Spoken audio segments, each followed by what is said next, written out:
자, 오늘 저와 여러분들이 함께 나누실 말씀은 마태복음 5장 1절 한 절의 말씀입니다. 마태복음 5장 1절 함께 한목절로 하나님의 말씀을 읽겠습니다. 예수께서 은길을 보시고 산에 올라가 앉으시니 제자들이 나아옵니다. 아멘. 잠시 기도하겠습니다. 사랑해 주님, 주님의 은혜를 참 감사합니다.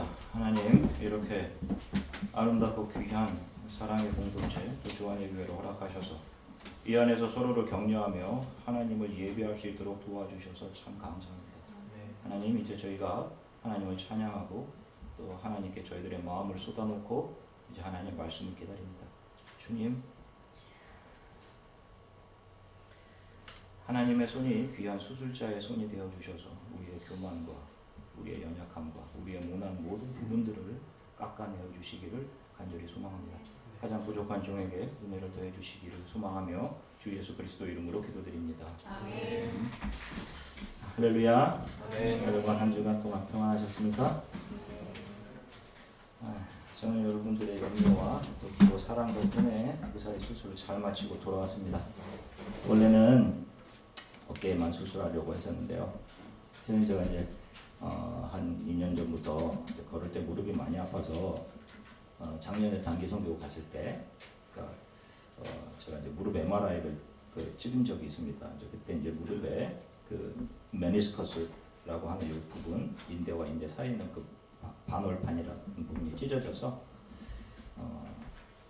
치료를 언젠가 좀 받아야 되겠다 생각을 했어요. 다행히도 저의 수술을 집도하는 의사 선생님이 어깨와 무릎을 전문으로 하시는 그 선생님이셨습니다. 근데 제가 그거를 어깨 수술하고 나와서 알았어요.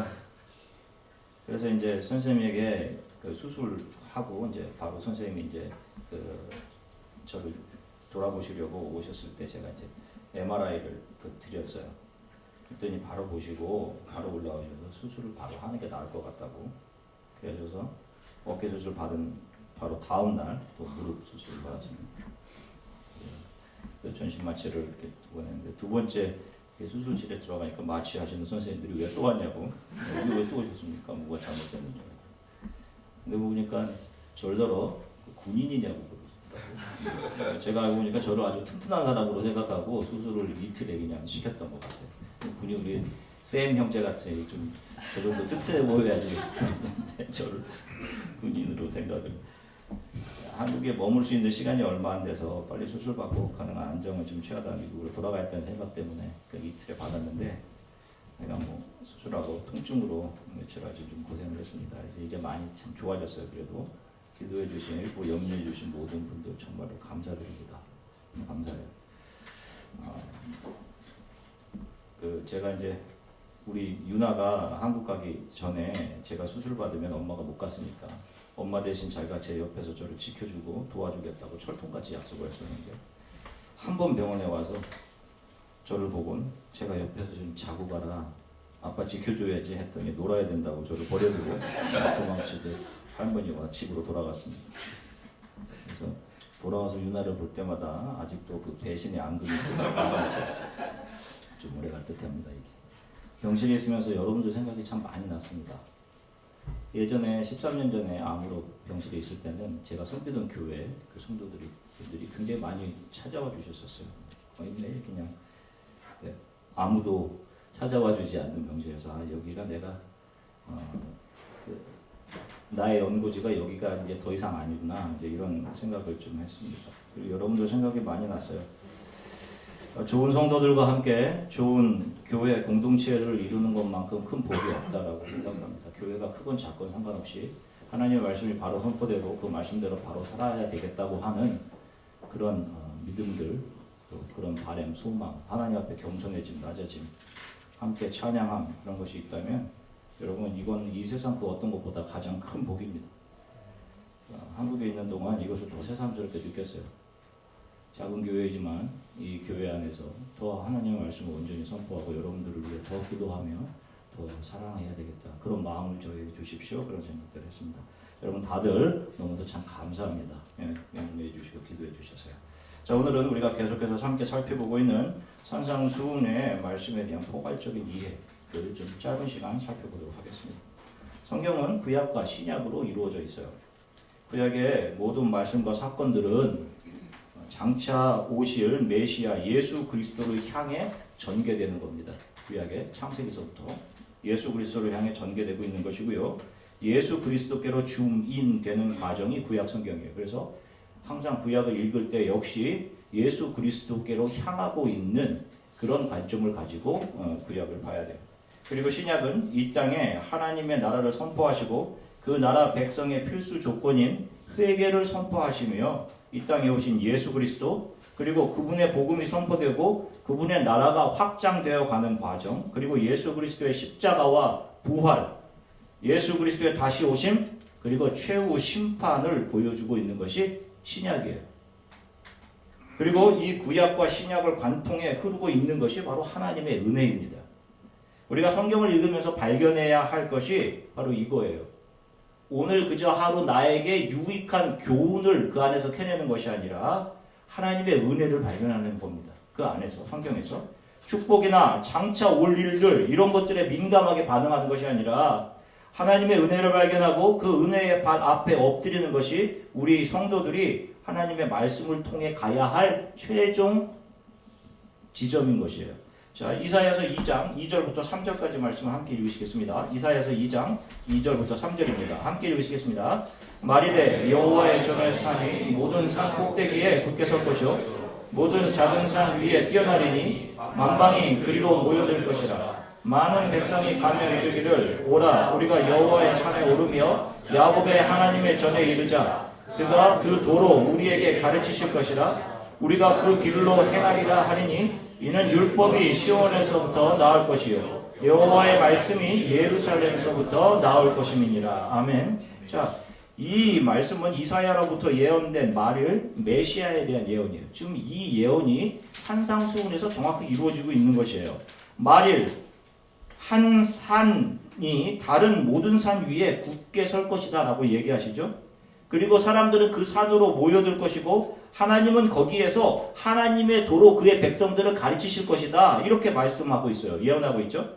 자, 그런데 우리가 지금까지 살펴온 산상순, 오늘 읽은 마태복음 5장 1절에서 성전 대신 예수 그리스도께서 산에 오르시죠. 산에 오르셔서 새로운 가르침을 선포하고 계시죠. 그의 백성들에게. 자, 그리고 보세요. 우리가 읽은 이사야 예언의 마지막 부분, 이사야 2장 3절 보면 율법이 시온에서부터 나올 것이요 여호와의 말씀이 예루살렘에서부터 나올 것이다. 이런 말씀하시죠. 자, 우리가 산상수훈을 처음 공부하면서 예수님께서 산에 오르셔서 입을 열어 말씀을 선포하시는 것은 무엇을 위한 것이라고 했어요? 그 산에서 무엇을 하시는 것이라고 했습니까?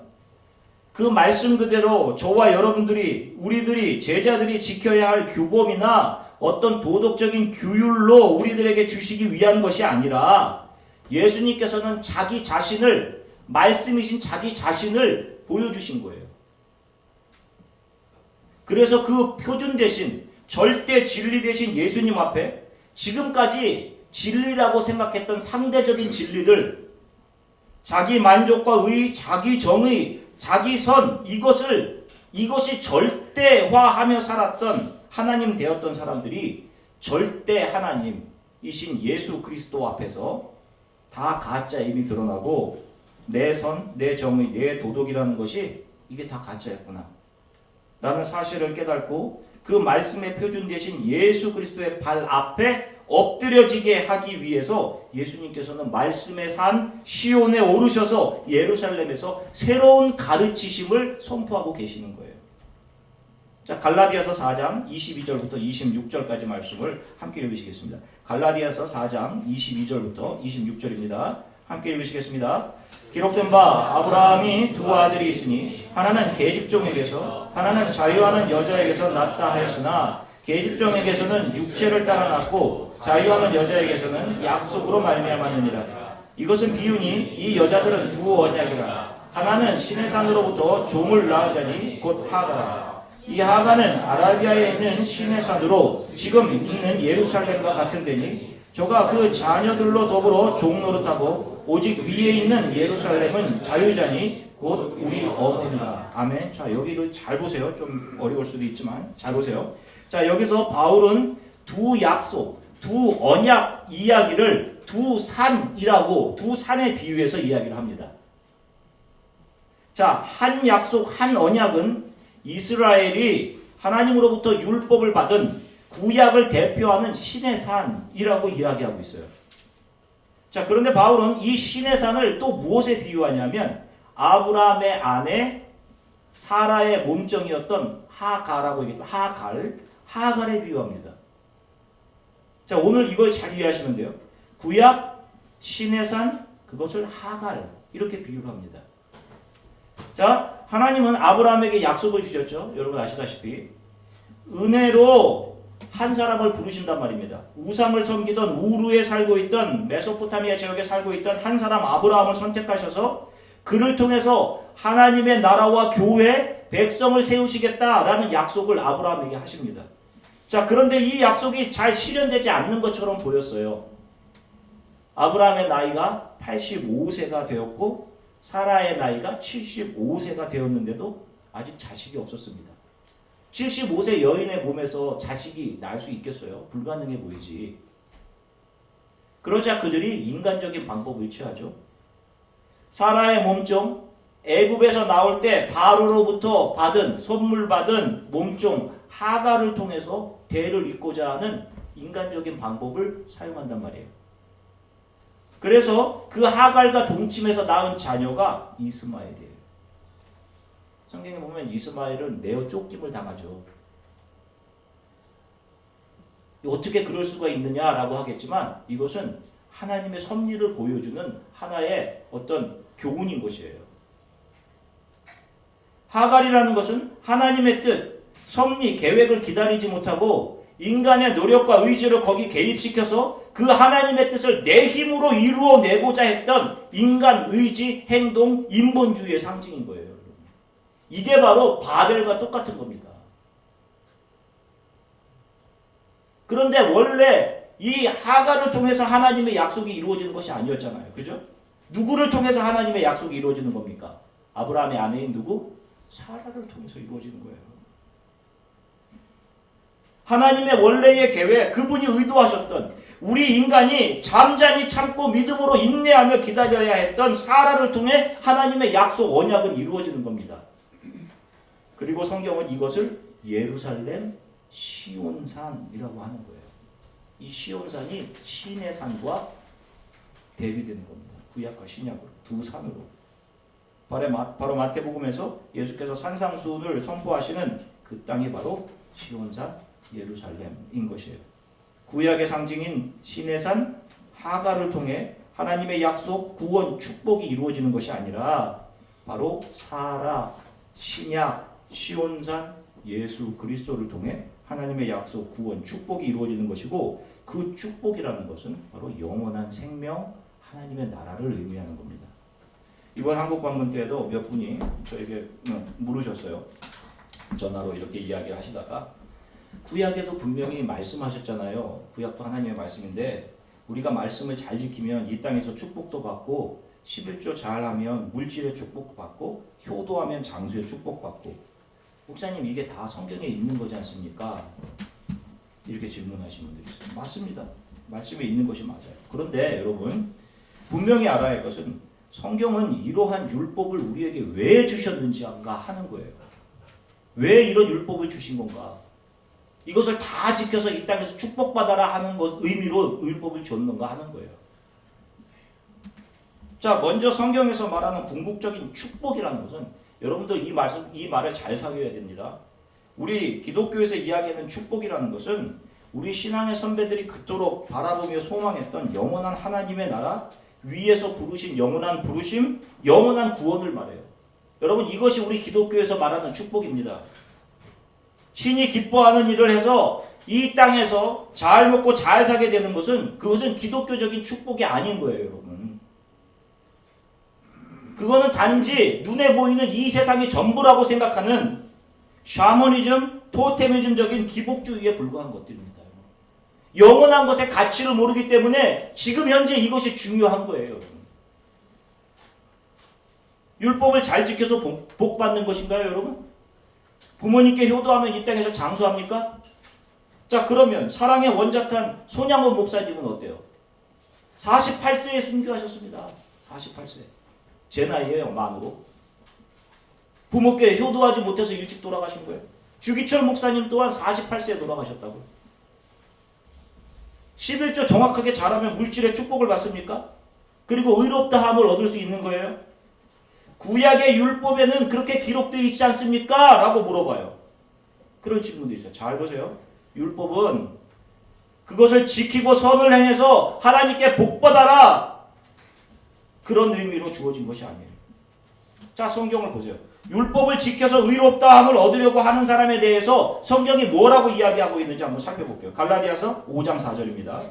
갈라디아서 5장 4절 한 목소리로 함께 읽으시겠습니다.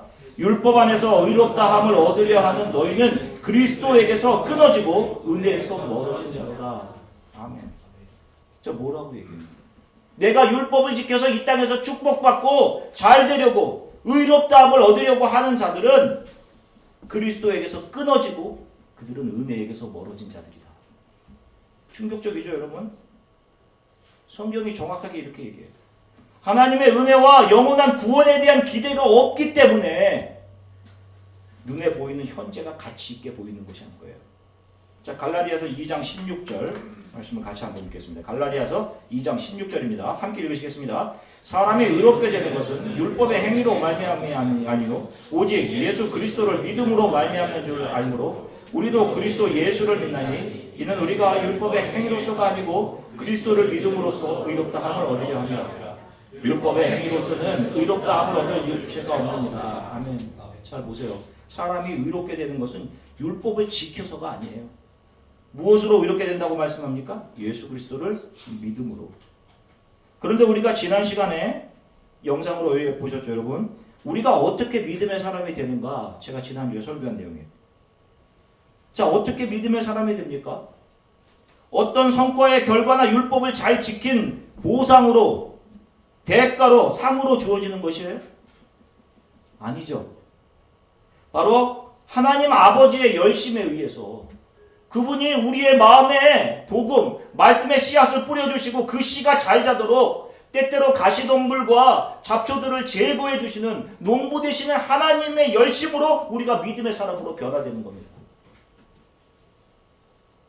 율법은 그것을 지킬 능력이 없는 우리 자신들, 죄와 허물로 죽어서 선을 행할 능력이 없는, 능력을 상실한 죄악된 우리들의 그 본 모습을 발견하라고 주어진 거예요. 그래서 그런 불가능해서 메시아 예수 그리스도를 바라보고 기대하도록 그렇게 구약이 주어진 거예요. 예수 그리스도께로 주민 되도록. 그것을 잘 지켜서 이 땅에서 축복받고 살아라, 이런 의미로 주어진 것이 아니란 말입니다. 로마서 3장 20절의 말씀을 함께 읽으시겠습니다. 로마서 3장 20절입니다. 함께 읽으시겠습니다. 그러므로 율법의 행위로 그 앞에 의롭다 하심을 얻을 육체가 없나니 율법으로서는 죄를 깨달음이니라. 아멘. 잘 보세요. 율법을 주신 이유가 뭐라고 말씀합니까? 죄를 깨닫기 위해서. 인간 안에는, 아닌 내 안에는 하나님의 말씀을 지켜낼 능력, 선이 없음을. 그래서 나는 늘 항상 내 만족과 내 유익만을 추구하고 내 성공, 내 건강, 내 칭찬만을 챙겨내는 존재임을 깨달아서 그 인간의 노력과 의지라는 것으로는 결코 하나님을 기쁘시게 할 수 없음을 자각하게 하도록. 그래서 그것을 깨달은 자들이 은혜의 산 앞에 나와서 그 위에 세워진 십자가 예수 그리스도를 바라보고 그 은혜의 발 앞에 엎드려지도록. 그래서 눈물로 주의 발을 적시며 저는 어떻게 해야 합니까? 이 죄와 사망에서 제가 어떻게 빠져나올 수 있습니까? 주님, 저를 긍휼히 여겨주세요. 이렇게 그 은혜의 발 앞까지 인도하기 위해 율법이 주어진 것이지, 그거 잘 지켜서 이 땅에서 축복받기 위해 주어진 것이 아니란 말씀이에요. 그렇게 그 발 앞에 엎드릴 때 아버지 되신 하나님의 손이 우리를 만지시고 우리를 그분의 품 안에 안으시고 그분의 열심으로 우리를 영원한 천국, 영원한 구원으로 인도에 가시는 거예요. 내가 내 의지로 가려 했던 곳은요, 여러분, 자유 천국이 아닌 사망인 것이요. 그곳이 사망 죽음인 겁니다. 우리 기독교의 하나님은 우리들에게 종교적인 업적을 요구하지 않으세요. 그것을 자신들의 의로 여겼던 자들이 바로 바리새인들이잖아요. 하나님은 많이 기도하거나 금식하는 것을 더 사랑하신다든지 하지 않으세요. 물론 우리는 때때로 금식하며 기도해야 합니다. 그러나 우리의 금식은 하나님의 은혜와 긍휼에 대한 반응에 의해 나오는 것이지, 이 금식이나 기도가 나의 자랑이나 업적이 되면 그것은 우상에 불과한 거예요. 우상. 하나님은 성도가 자기를 신뢰하면서 벗어나 자신이 하나님 없이, 하나님 떠나서는 살아갈 수 없는 존재, 죄와 허물로 죽은 존재임을 알고 하나님의 발 앞에 엎드려 하나님 없이 제가 살 수 없습니다. 하나님 절대 의존적인 존재의 그 자리로 내려가 거기서 하나님만을 바라보는 자녀로 살아가는 것을 기뻐하셔요. 여러분, 이렇게 살아가는 삶이 믿음의 삶인 것입니다. 존 칼빈이 믿음은 기다림이다 이런 말을 했어요. 그런데 이 말은 다소 오해의 소지가 있습니다. 믿음은 기다림. 내가 원하는 어떤 것에 대해 하나님이 들어주시기를 오래 기도하고 기다리는 것이 믿음이 아니에요, 여러분. 지금 나에게 주시는 모든 것들, 그것을 지금 내 이해와 생각으로는 받아들이기 어렵고, 현재 나를 힘들게 하는 것이든 상관없이 지금 현재 나에게 주어진 모든 것이 하나님이 최고의 선으로 나를 인도해 가시는, 장차 완성될 최고의 선의 퍼즐의 한 조각임을 인정하는 것이 믿음인 것입니다. 나에 대한 자각, 나에게 하나님의 어떤 분이신지에 대한 신뢰가 믿음인 거예요. 나를 반드시 최고의 선으로 인도해 가실 것을 알기 때문에 어떠한 상황 속에서도 흔들리지 않는 겁니다. 그런데 보세요. 다 자기 힘으로 하려고 해요. 현대 교회에 속한 수많은 사람들이. 자기가 원하는 바를 하나님이 거기에 좀 힘 좀 보태주시기를 바란단 말입니다. 그리고 주세요, 주세요. 되게 해주세요. 라고 한단 말이에요. 그것이 하갈인 거예요. 그것이 하갈. 자기가 하나님의 뜻을 이루기 위해 손발 벗고 거기에 개입하는 겁니다. 이렇게 살다가 하나님 앞에서 내가 하나님 나를 모르신다고 하면 어떻게 할까? 두렵죠? 그래서 뭔가 자꾸 하려고 해요. 아닙니다. 그냥 하나님의 발 앞에 엎드려서 하나님 이 불쌍한 저를 긍휼히 여겨주세요 하면 가면 되는 거예요. 그래서 그들이 하나님 앞에 서게 되었을 때 하나님이 자격 있다 하니까 놀라는 겁니다. 제가 무슨 자격이 있어요?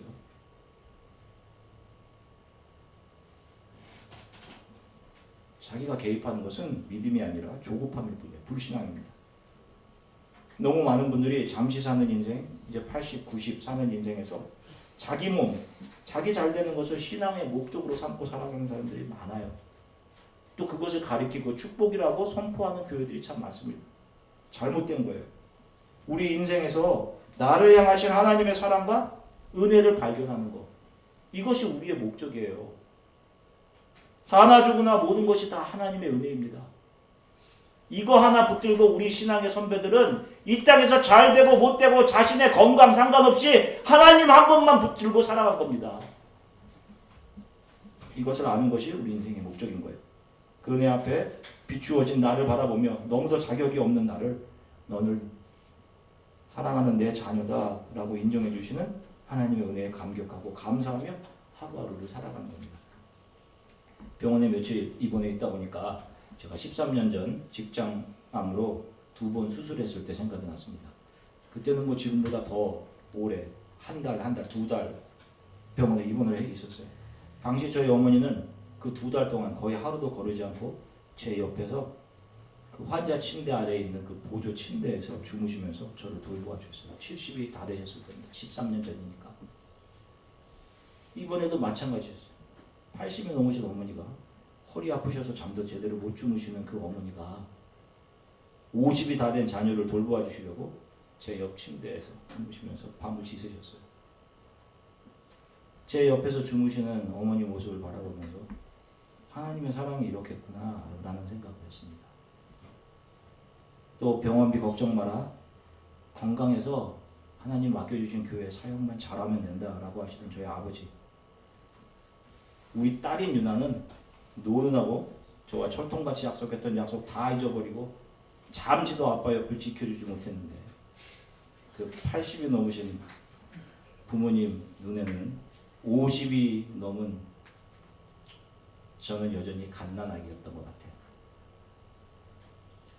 그러니까 한국 오는 길에 제가 저희 어머니께 이렇게 신세만 져서 어떻게 해요? 라고 했더니 저희 어머니께서 부모 자식 간에 신세가 어디 있니?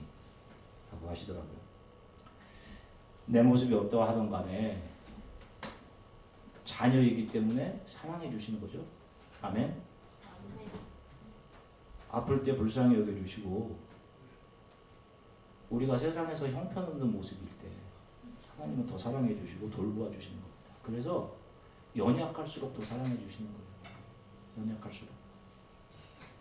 성경은 예수님에 관한 책이며 구약 신약 안에는 그 하나님에 대한 은혜와 사랑으로 가득 차 있습니다. 우리의 복은 우리가 죄인임을 인정하고 우리는 연약한 자임을 인정하고 주 예수의 발 앞에 엎드려지는 것. 이것이 가장 복된 거예요. 이렇게 엎드려지는 자들만이 주님의 손에 의해서 일으켜 세워지고 주의 열심으로 깎여지고 채워지면서 믿음의 사람으로 다듬어져 가는 겁니다. 사랑하는 주 안의 성도 여러분, 날마다 주 발 앞에 더 엎드려지는 자들 되십시오. 우리는 세상에서 높은 자리로 또 더 좋은 일을 행해야 되는 자로 부름을 받는 사람들이 아니라 주 예수의 발 앞으로 부름받은 자들인 걸 여러분 꼭 기억하십시오. 감사하시고 날마다 주 예수만 나의 힘이시며 나의 구원이시며 나를 살리시는 영원한 복을 주시는 분이심을 고백하면서 그분의 발을 눈물로 적시는 그런 하루하루 그런 삶을 살아가시기를 주 예수 그리스도의 이름으로 간절히 축원합니다. 잠시 함께 기도하겠습니다. 주님, 주 예수만으로 충분합니다. 내 몸과 내 자신만 챙기고 온전한 믿음을 지키지 못한 저를 용서해 주세요. 신앙의 중심이 늘 저였던 저를 용서해 주시고 이 세상에서 잘 되고 성공하는 자리가 아닌 날마다 주 예수의 발 앞에 엎드리는 자가 되게 해주세요. 세상 소망 다 사라져도 하나님의 저를 향한 사랑은 끝이 없음을 믿습니다. 아버지 되시기 때문에 내가 무엇을 하고 잘해서가 아니라 어떤 사람이 되어서가 아니라 내 있는 그대로 우리가 찬양한 것처럼 이렇게 나의 있는 그대로를 사랑하신 하나님, 저의 죄와 허물 연약함 때문에 주의 발 앞에서 울기를 기뻐하시고 안쓰러워하신 하나님, 저의 남은 삶은 주의 은혜를 더 알아가며 주의 발 앞에 더 무릎 꿇는 삶이 되게 해주십시오. 세상과 나는 관계없고 주 예수만 바라보게 해주십시오. 주의 은혜만 알아가게 해주십시오.